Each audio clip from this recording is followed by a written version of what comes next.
నమస్తే, welcome to Sakshi digital. నేను షాహిదా. భారత్లో ఎక్కడికైనా వెళ్ళాలంటే భారతీయ పౌరుడికి ప్రత్యేక అనుమతి అవసరం ఉండదు. కానీ దేశంలోనే కొన్ని రాష్ట్రాలకు వెళ్ళాలంటే మాత్రం అదనంగా ఓ పర్మిట్ తీసుకోవాలి. ఆ రాష్ట్రాలకు ఇతర రాష్ట్రాల నుంచి వెళ్లే భారతీయులు ఇన్నర్ లైన్ పర్మిట్ ILP తీసుకోవాల్సి ఉంటుంది.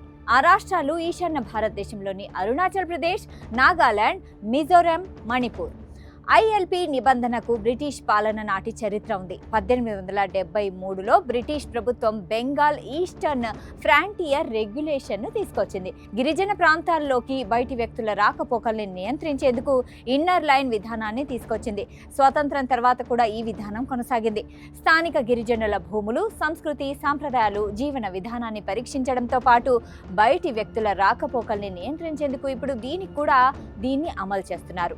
అరుణాచల్ ప్రదేశ్ ఇతర రాష్ట్రాల భారతీయ పర్యాటకులకు ILP తప్పనిసరి. పర్యాటక ILP ద్వారా గరిష్టంగా 14 రోజుల వరకు అనుమతి లభిస్తుంది. నాగాలాండ్లో దేశీయ పర్యటనలకు 30 రోజుల ILP కోసం ప్రస్తుతం 200 ఫీజు ఉంది. ఆన్లైన్లో అప్లై చేసుకోవచ్చు. మిజోరంలో తాత్కాలిక ILP సాధారణ 15 రోజులు చెల్లుతుంది. మరో 15 రోజులు పొడిగించుకోవచ్చు.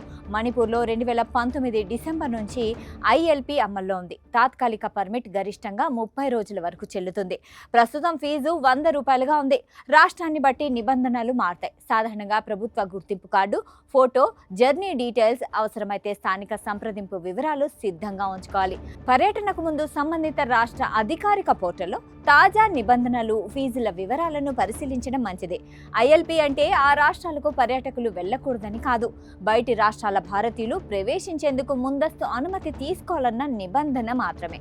పర్యాటకుల కోసం కొన్ని రాష్ట్రాలు ఆన్లైన్లోనే దరఖాస్తు చేసుకునే సదుపాయం కల్పిస్తున్నాయి.